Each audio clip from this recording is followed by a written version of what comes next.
members? Okay.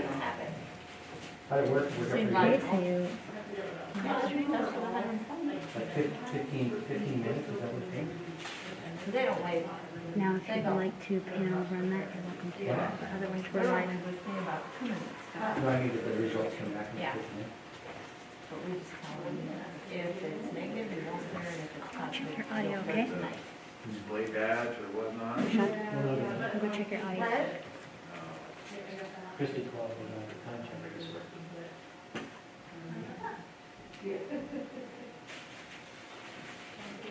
These babies been in the fridge too much. Those are actually, I don't. What do you mean? They're not crunchy. They look good. They look great. What looks gonna be deceiving. I'm eating one of those apples that Terry brought back. I just had one. Oh, good. Those are really good. Yeah. Nice to have it on crunchy apple. Yeah. I need someone in my row. I'll sit up there with Debbie. What? Normally I don't like Steve behind me because he knows what to do.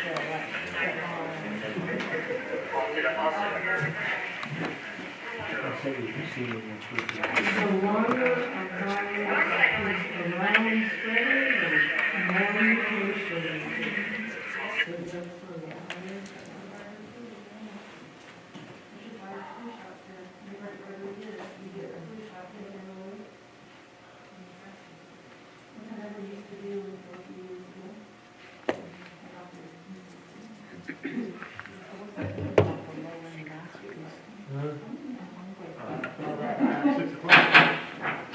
Start the meeting. 9, do your thing. Okay, you want it? All right. Make things start for quick meeting. All right. Pledge allegiance to the flag of the United States of America and to the republic for which it stands, one nation, under God, Indivisible, with liberty and justice for all.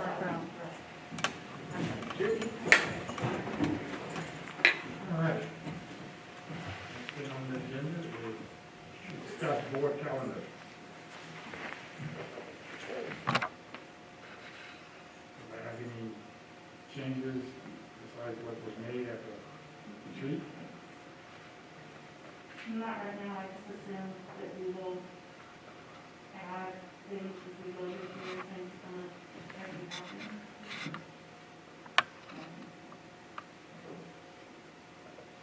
Yeah, we can add to it as we go along. We'll be adding some things, yes.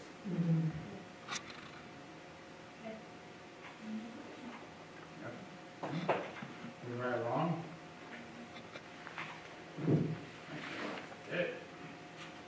Thank you, Board. So we did look into the idea of redistricting for your directive. As you recall, based on the most recent census data, we do have to review our boundaries and there will be some shifts. We don't know until we engage in consultancy what might have to shift or where based on those boundaries, but the Board has a couple of options available. On the one hand, we can leave things as they currently sit with 5 director districts, and we'll engage in our contract service to review the census data and reboundary and report back to you what that would look like. I don't know whether any of you or our applicants would be impacted by that or not. We won't know until we proceed. But there is also the availability of reconfiguring our director districts from 5 director districts to 3 with 2 at-large positions.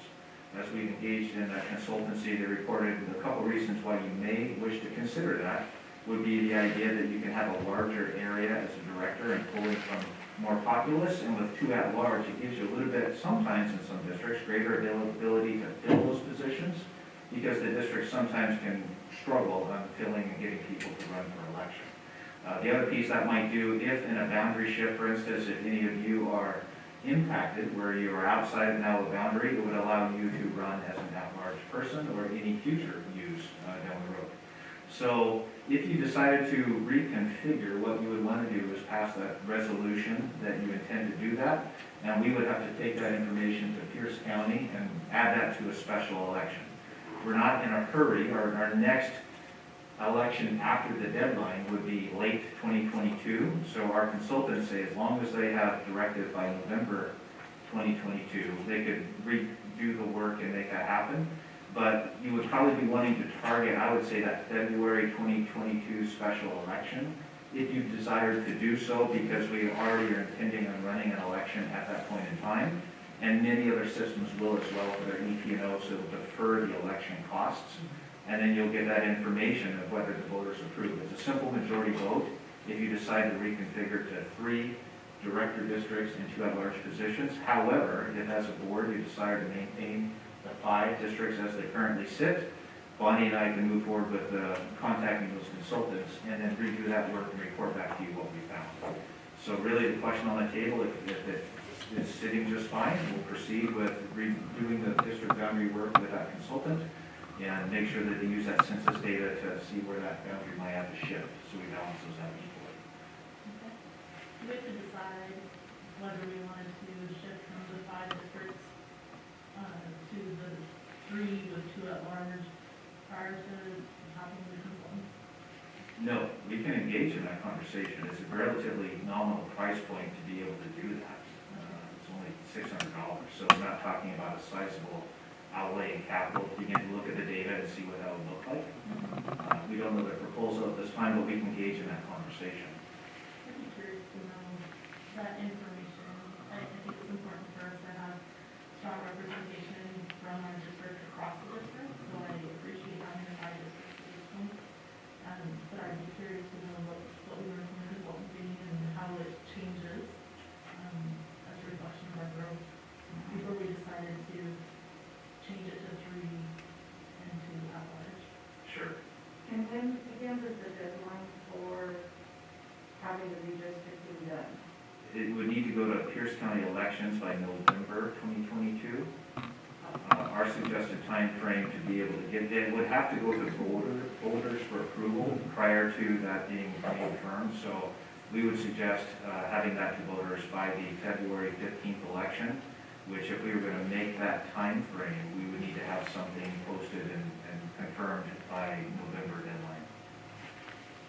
November 2021. We can run a different election in April, as you recall, but your cost greatly increased when we're the only thing on the ballot. So, you would know when we keep it to 5, where the districts would be. I just want to make sure we get representation of what we're doing. And still at the city itself and outlying districts around it. So right now you have 2 in the city and 3 outside.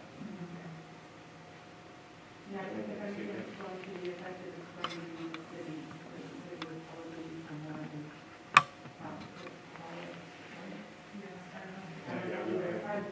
Highest, but definitely. You see the population growth right now is outside the city.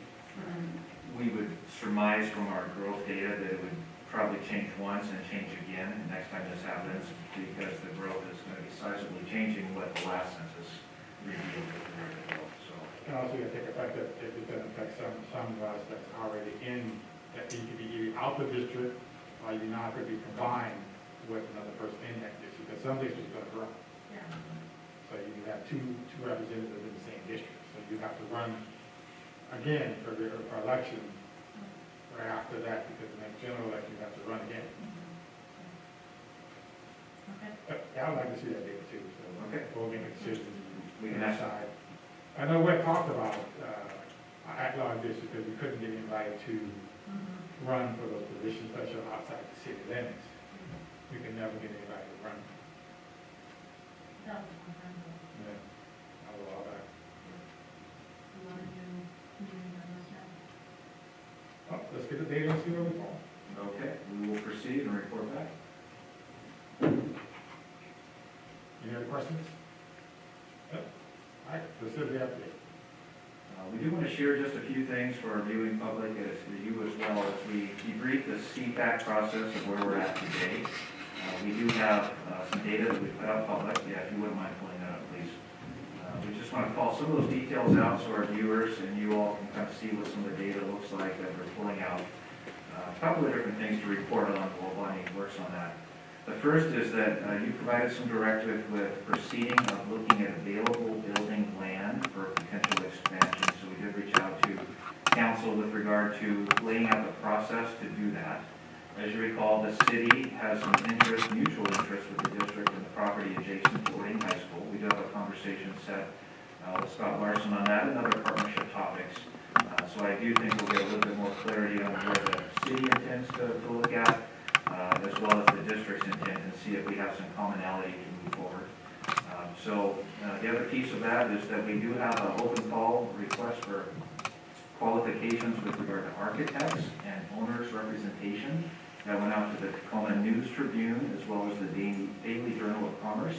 So we're seeking qualified firms and interests that would be potentially representing the district with regard to the post-CPAC process. So we intend that the Citizens Facility Advisory Committee will have some formal recommendation for near term, and we started to see those ideas at our last meeting. So we're intending to see some near-term pulse of where we think that recommendation lies, as well as some medium-term pulse, because we are over capacity in several of our schools already, as you know. So we do think that by the end of September and early October, we'll be spending our district time of selecting those longer-term partners with regard to architectural support and owners' representation. So at the conclusion of the CPAC process, the district will be ready to not only solidify those partnerships, but take steps based on your direction moving forward. Looking at things as we look at the data now, and I'm not going to share the architect's presentation in its entirety, but one of the things that we start to notice is the capacity issue. So on the one hand, I'm happy to say that we've had many more students over the last several weeks return to Orting School District. So that's increased our capacity. We think our head count is in the mid 2,600, 2,700 range. As we know, some families will probably be joining us even Tuesday after the holiday weekend, and we'll also see some exiting. So I would surmise that when it's all said and done, we'll be maybe around 2,600 FTE or full-time equivalencies. But one of the things we noticed in that data point is when you look at permanent capacity, so for instance, Orting Primary School, you'll see 288 students. We are 117 students over permanent capacity, roughly a third. And that data was calculated using the permanent capacity in our capital facilities plan. And so one of the pieces that we need to review based on what we call as our standard of service, our ideal class size ratio, the amount of intervention and special programs that are happening, we need to review that permanent and temporary capacity numbers as well this year, I think, so we get a full picture. But point being, we're already over capacity, and that shows up not only in potentially crowded classrooms, limited space for physical education, cafeteria that we're seeing in our tours. It creates congestion in our pickup and our drop-off. And so we have many things to tackle. When we look at Ptarmigan Ridge, for instance, that permanent capacity was built for 431, and Alicia was reporting about 650 students. And again, in our tour, we noticed that the deficit of permanent capacity shows up in our ability to house students and take care of them in physical education or cafeteria. When we have an interest in social distancing, there's just not much ability to do so. And if we don't get out in front of that growth, we tend to see over time our class size creep up, and then that's not the value of people that move here. They want to have those personalized relationships and those one-on-one relationships with teachers and things of that nature. And it's hard to do when your class size starts to grow. So we see there are 235 students over permanent capacity at PTR. When we look at Orting Middle School, one of the pieces that we see right now is we're okay, but not very okay. We're 21 students under. I don't know where their dust is going to settle, but permanent capacity is 689 students, and we're right knocking at the door. And one of the pieces that we know is growth is coming. It's not a question of if at this point. So we know Orting Middle will be in a deficit of permanent capacity in the near term. And one of the pieces that surfaced with our stakeholders in the review is addressing the high school. The permanent capacity is 640 students. We're 159 students over at the point this slide was made. And we believe our high school is going to say they're right about maybe the mid-800 range. So we'll have a better look. I met with the registrar and counseling group today, as well as Principal Freeze, and so they're feeling full. So one of the pieces that we know from our data so far for our stakeholders that we're seeing on 3 of our 4 schools a deficit of permanent capacity, and what our tours are revealing is it's showing up in many areas, not only in what our standard of service might be, but in our pickup or drop-off. And we also hear that from our stakeholders, where there's an interest in the community around adequate field space, adequate spaces to recreate, whether that's gyms or soccer fields or lacrosse or things like that. So all of our signs show that we're growing. As we've discussed in CFAC, just to bring that out to you all, we do have the highest amount of growth in the nearest term coming in the Tahali neighborhood. The builder has requested both Orting and Sumner Bonnie Lake School District consider a potential boundary change along Tahali Boulevard, which would keep elementary students ideally from walking across a 4 to 5 lane busy thoroughfare, because as you know, students within a 1 mile radius are in the walk zone, and nobody has an interest in putting students in harm's way as we consider safe routes to schools. We don't know Sumner's position on that. The builder is working to contact Sumner, and so status unknown. Our interest as a school district, as I've explained representing your interest, is that we would ask for a timely resolution and discussion on that. We know the Orting families were about maybe 150 homes in. Next year it's 250, and then it rapidly grows from there. And we don't want to uproot families and students from their schools and from their teachers and things of that nature. So we're asking for a timely response. In that discussion are 2 potential parcels for Orting to build in the future, a 15-acre site and a 25-acre school site. Those are not developed at this point in time. I don't know when they would be available, but part of our 10-year focus, I would say, we definitely see access to 2 sites. We do see in the Uplands neighborhood growth and moving forward, but not as much as they originally thought in terms of how soon. So some slight growth in the next couple of years, and then more homes coming in year 3, 4, and 5. But those will definitely be coming in the near term. We're sure about that. When I say near term, 5, 6 year window. And thinking about Daybreak as well, that is a little bit more accelerated with regard to the other projects. They are breaking ground if you go up and intending to, Lennar is, I believe, that neighborhood, and they're going to be moving very fast to sell homes. And so we're going to see that growth on the sooner end of things.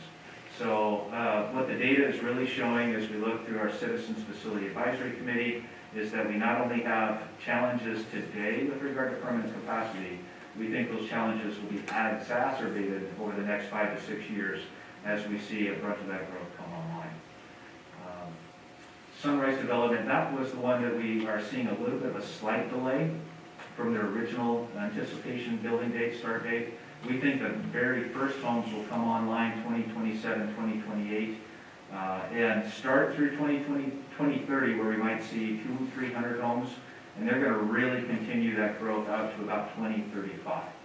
So as we're thinking about not only our needs today in the near term, we know we have ample growth coming on top of the growth that's coming. And so we're going to want to think about what does that look like for us, and that's part of CFAC's recommendation to you. We did unpack a little bit of the anticipated students coming from that. We used our student generation rate, which is fairly conservative now over what it might used to be back in the day. That sounds a little when I say that. Back in the day, they might say you get a couple kids from a single family home. We're using a much more conservative estimate, about 0.49, so a little bit less than half of a student per house. We know many of these developments will be nested around where other school districts are, nested around where there's private opportunities or homeschool opportunities. One of the pieces that Principal Freeze remarked is that many students this year that are knocking on Orting High School's door are loss of waiver students from the Sumner Bonnie Lake School District. So they are at or over capacity for secondary, and so for the first time they've had to say no to students they've had in their system for years that are now showing up to Orting. So we do believe that much of that growth that we may have not seen previously is not only hitting us now, but will continue to do so. As we forecast that out, not to get into the fine-grained data, but when we look at holistic numbers, that's where we see over the next 10 years the district probably doubling in size if those numbers bear out. The one thing I can promise you is the numbers won't come in exactly like we predicted, because it's a guess. The guesses tend to be more accurate in the near term, where you can get maybe 98% accurate.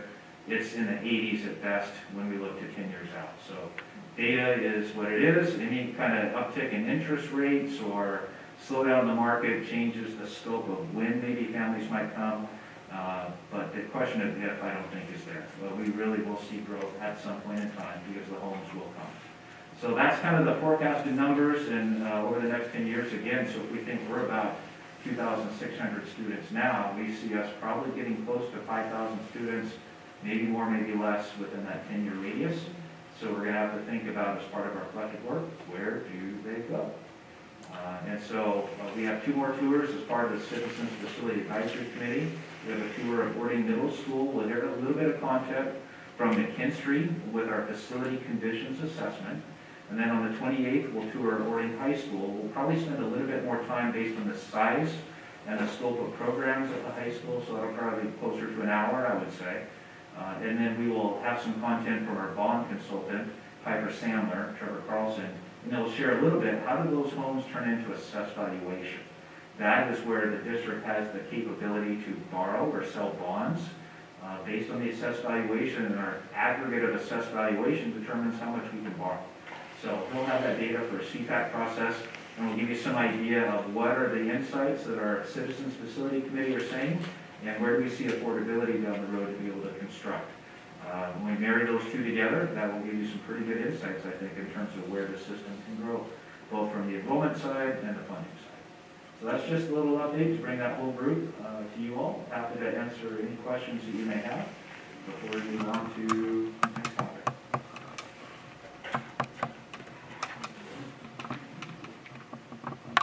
I just wanted to say again, I'm really pleased the way the CPAC committee is pulling out, the amount of people that are attending, the information that's being shared. I think we're doing a great job making sure the public is involved and know what's going on. And actually, back to your point, I really appreciate, like, the attendance has stayed pretty consistent from meeting to meeting, and I'm happy that the community is being engaged, and we didn't have people drop off on the journey. So I appreciate you also reviewing the data again, Mhm. and I think it's important for our community to know. And the other thing is because it's so well organized, I think that that's a good plus for us too, because we're obviously doing a nice job presenting information and answering the I questions. think it's important to keep presenting it as Yeah. well, because every time it's presented, there's one more thing that just digs its way in, and so if it's like that for me, I'm sure I'm not the only one, so repetitiveness before we're out there with our campaign is good information. Keep it on mind of the, keep on mind of the job, know Keep what's it going fresh, on. yeah. Because we come knocking the door for our, but in schools, this is what we want to see. This is where we at. Here's the numbers. This is what we're doing. Yeah, the numbers, at this time, as I was preparing for the meeting, going through that presentation again, even though you've seen the numbers, and to your point, the numbers of students coming from elementary, middle school, high school, broken out like that, that's powerful. 1,100 over 1,100 kids coming at an elementary level. And so when we present to them, here's an idea, that we'll need that information to help explain why. Because I know the high school is a popular point of conversation. People ask for more CPE classes, but dealing with the growth of elementary age students coming into our district, we're going to have to prioritize that. So it'll be interesting to resurface that information as we go through our conversations with the community.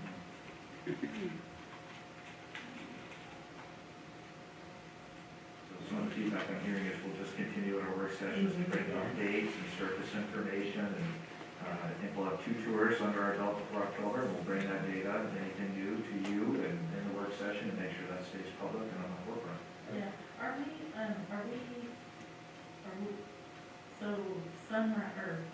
so the Holly developers are talking with the Sumner Lake School District, Correct. so that's in their hands, or can we for them to have that conversation? We believe that's in Sumner Bonnie Lake's hands to respond to the developer's request to consider a boundary change. And our council has been talking with their lead council, and the Orting School District has responded that we'd be willing to entertain a conversation, no commitment, of course. And Sumner Bonnie Lake has not responded affirmatively to wanting to engage in the conversation. So, yet, I will say. So I think with opening school and everything going on, they probably just need to find time as a board and superintendent and council to have that conversation, see if that makes sense for them. And both districts, honestly, I think the developer made a good big effort when it's all said and done to balance that out fairly equally. But there's some short-term pros and cons for each system of why we would and why we would. So I think they'll have to weigh that and respond to the developer, and I will keep you apprised if we're called to the table. Thank you. All right, moving right along. The draft superintendent evaluation.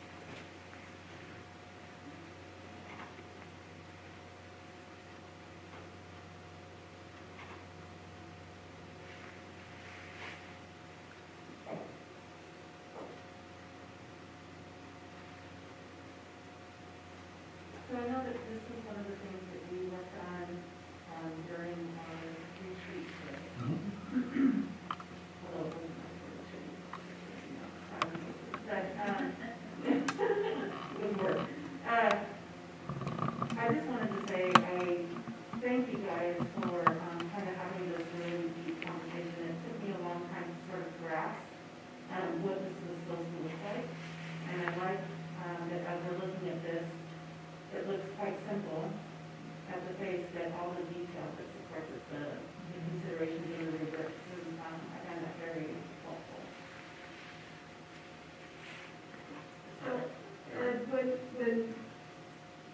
I mean, I'm familiar with the teacher form actually having all of those, the criteria within it.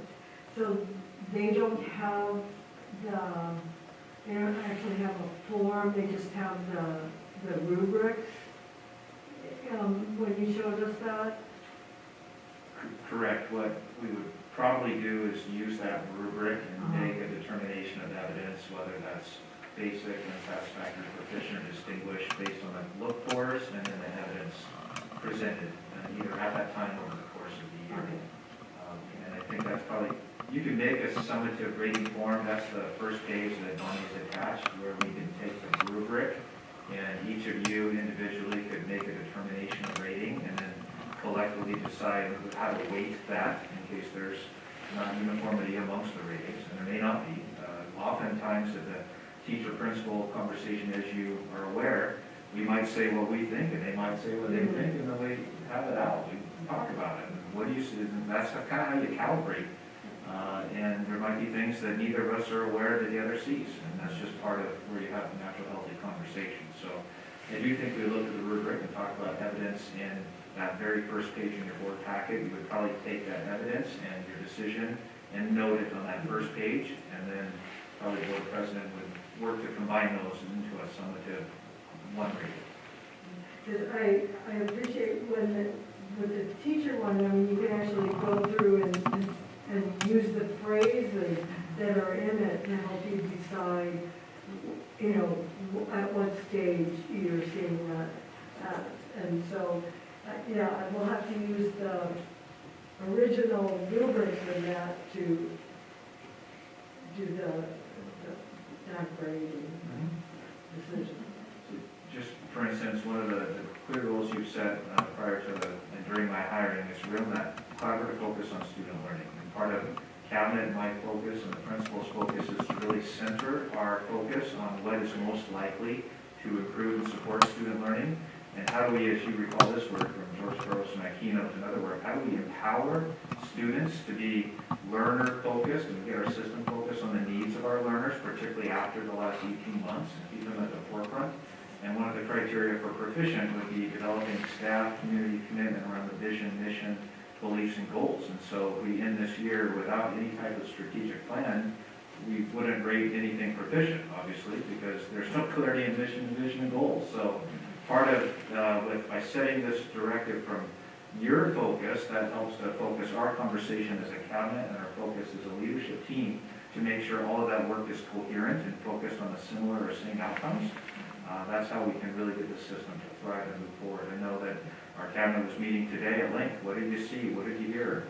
How does that inform our thinking? How do we take what we've heard and formulate that into strategic goals that we can monitor, measure, assess over time? So I think that's the clarity and the power when we get that kind of cohesion as a system. But to your point, I think we use these descriptors as starting points in the conversation and then match the evidence to it.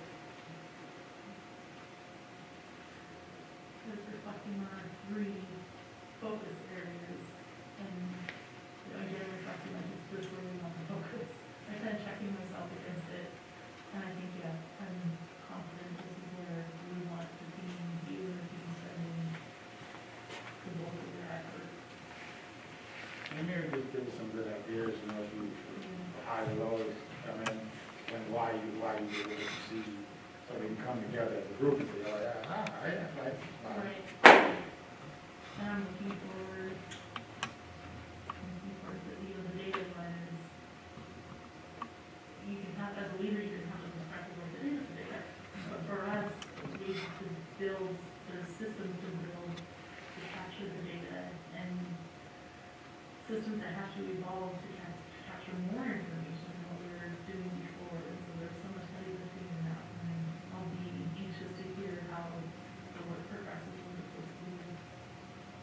If I may, I'd like to name the 3 specific focus areas you've set. So the entirety of the evaluation is based on WASA's District Office Leadership Framework, which are really 12 evaluatable criteria. The 3 that you determine most important are criteria 1.1, focus on student learning, criteria 2.2, coordinated and aligned curriculum and assessment, and 3.1, effective use of data. And as a cabinet team and in our work with principals, we think we're hitting the nail on the head with those as clear focus entry points into the conversation. That if we really can have such clarity on our essential outcomes and a way to monitor and assess student achievement and progress towards those goals, at that point we can begin to build effective intervention systems and supports along the way that also inform our PLC work and our leadership work. Until we can get to that level of depth, it's going to be a little bit difficult because you're kind of guessing. So we think that those are right on the money from where we would start into the conversation. It doesn't mean we don't focus on other things, of course. We absolutely have to focus on other areas of the system, but those just lift as priorities that are most urgent to address.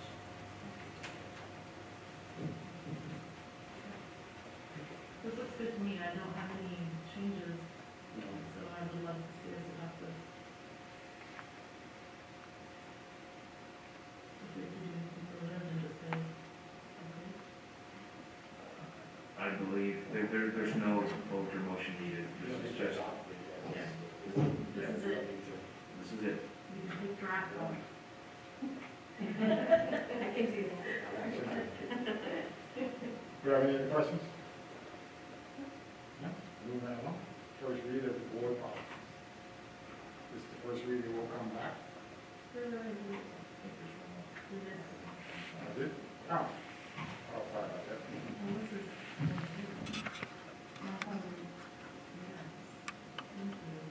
Yes, thank you. The role of the board and the superintendent.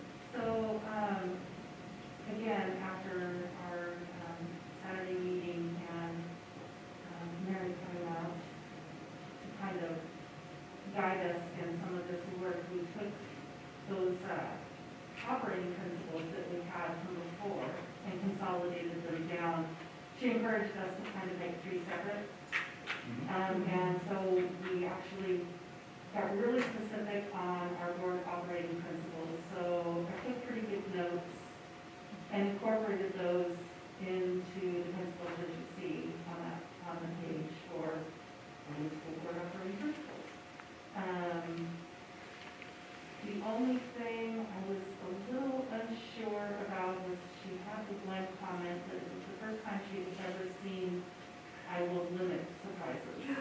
Yeah, no surprise. And yeah, so the only thing I just put on there is that do you want to change that to have I will not bring surprises?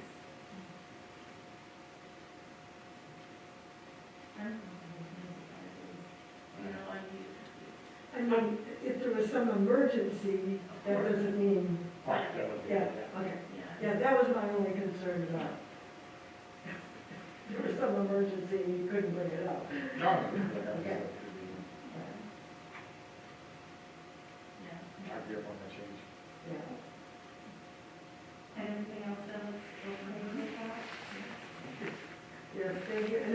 Tracy reading it, I knew what she was talking about when she kept saying we should change it to I statements. And now reading it, I totally see the impact. Yeah, I think it's a powerful, I think, document for us to use for ourselves and how we work together. I was really pleased that when she talked about separating them out, that we had actually had that conversation, that we were totally out in the field. So then, separating those out, then we ended up with the communication protocols. So as she was going through those things, she would just call out, this is definitely a communication item. So I just kind of put the remaining items in the communication protocol document. But literally spent any time discussing those or paring them down, so I didn't edit them in any way. I just kind of took what we already had and she said with the communication protocol and put them in the document. So it's kind of exactly like there, just separated.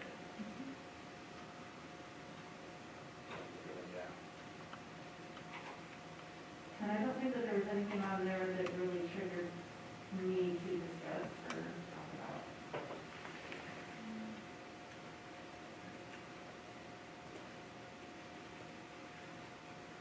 Yeah, I put in a through again,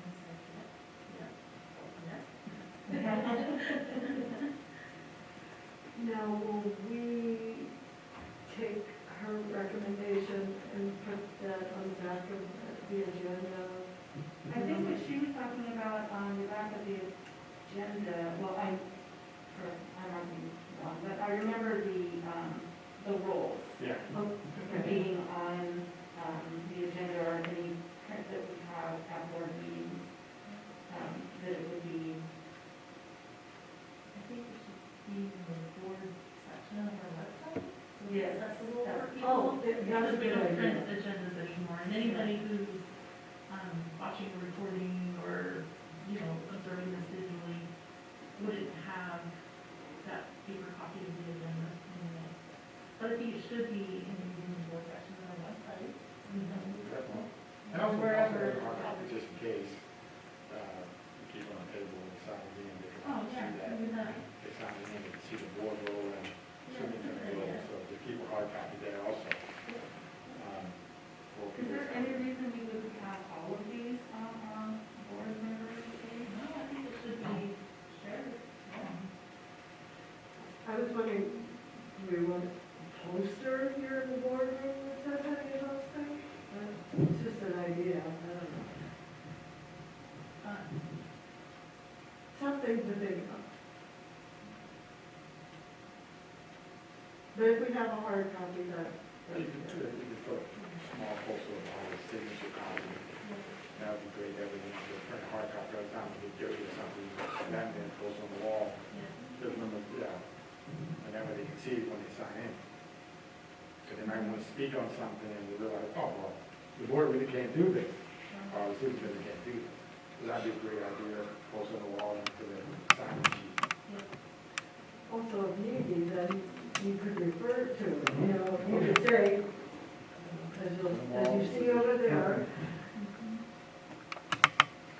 If you want on our annual board retreat, I think we should use it. And share it with the people who get elected.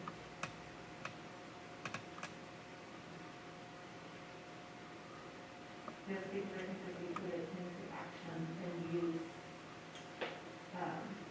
Google Documents So we're in documents, so we can always check. Mm-hmm. It's not set in stone, so. So everything else was fine on 3 documents, just changing the one to limit to be one. Mm-hmm.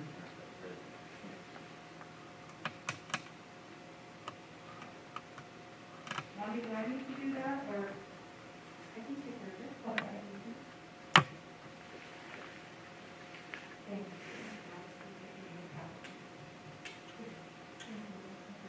Yes, thank you. Bring that down. Thank you. All right, we can move that along. All right, now we're on C. First reading of selected board policies, board policies.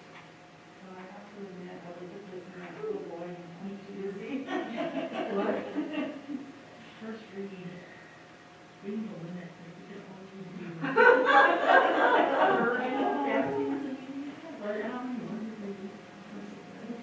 Instead of lunch, you take 3 or 4 this lunch, 3 or 4 that lunch. Eventually you'll get to them.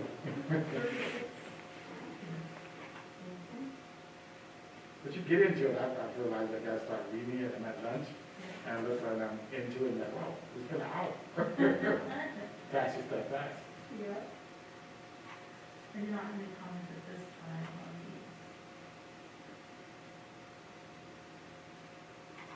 The quiet time, and Yeah. close the office door. And Just an ask, you know, when we reviewed, when we got like policies last year, sometimes I read these and, you know, just based on lots of recommendations and our staff recommendations, and so my ask is that we read this for equity and accessibility for our students. Because some of these policies have been in place for a while. And so I just really, that's a lens that I don't know in past years, that I really focused in on, like, really to make sure this is inclusive for everyone. So I'm really trying to do some really, some people also look that would be important for us.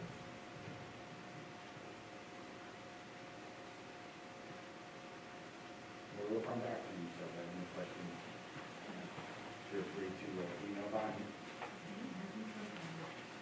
So I'm going to say, you know, I'm going to get everything done this year.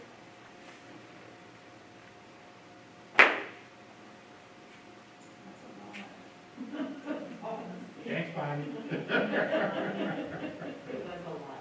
Let's go back to the board calendar and review. Is there a time limit for these to be, adopted? Like, I think we have to review them, like there's a policy that says this needs to be reviewed by the board. Yeah, and or something like that, so each of the policies that have something we're trying to review. Is on the.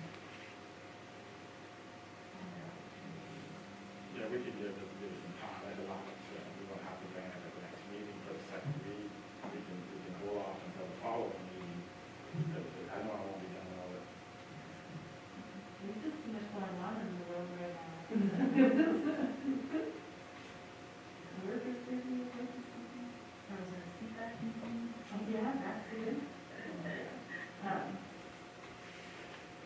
But like I said, before we don't come back, and I said, we won't bring it back to the next meeting.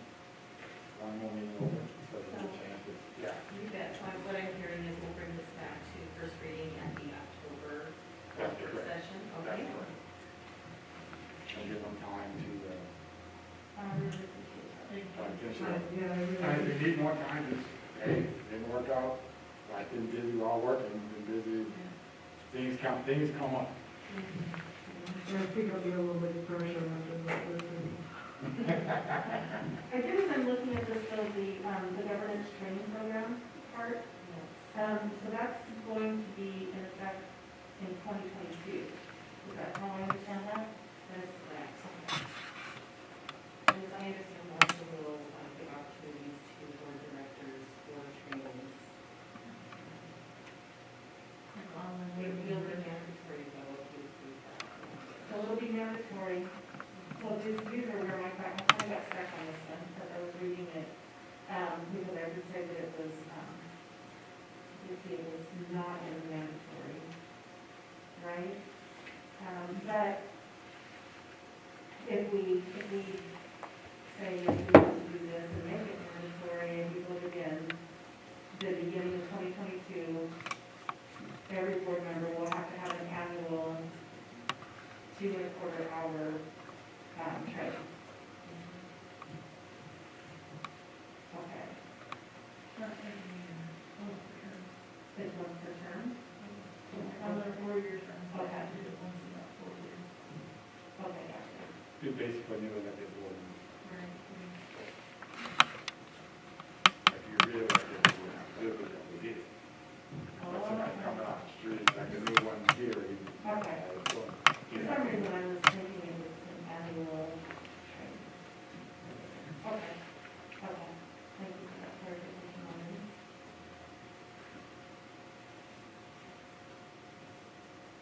Any other questions on the first reading?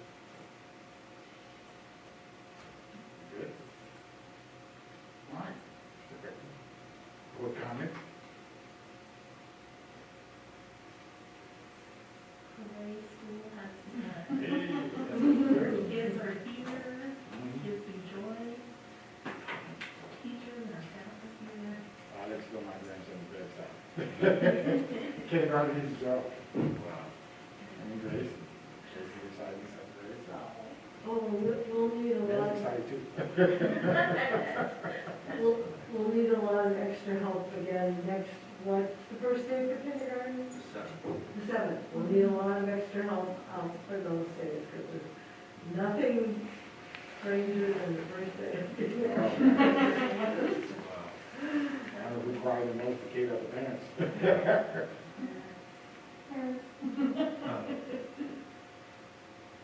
It's going up. And they'll need help at the buses. Yeah,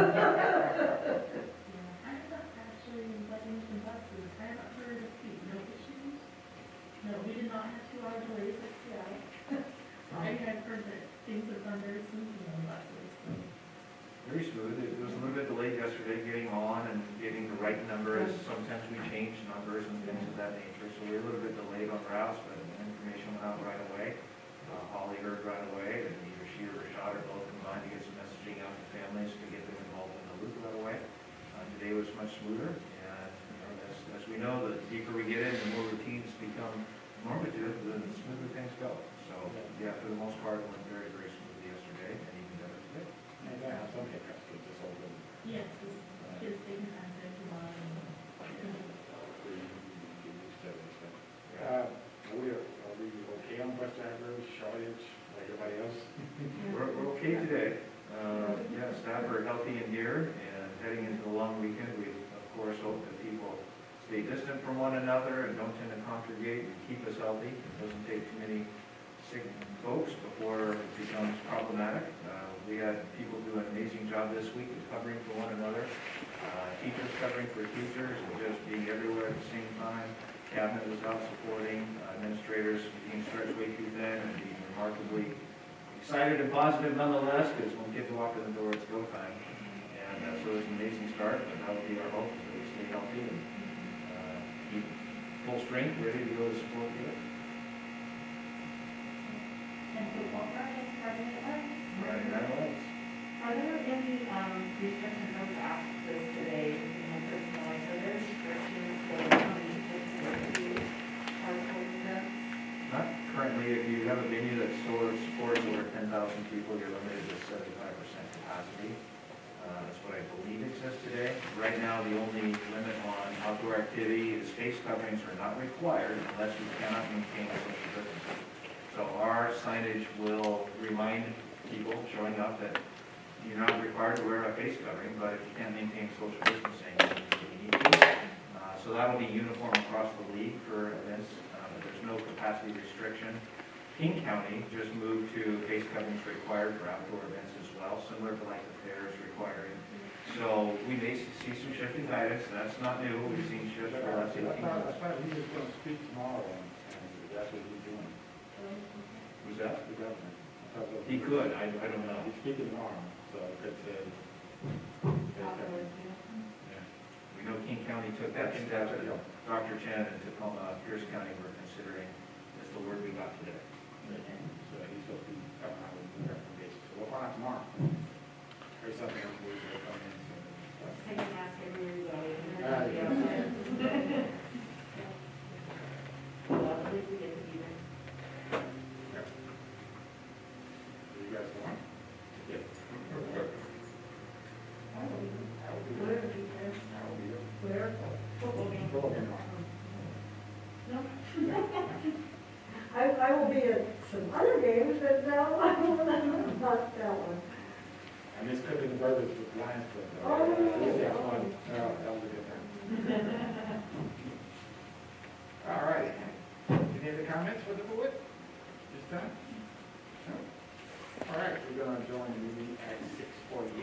You guys have a good night. Thank you. Thank you, everybody.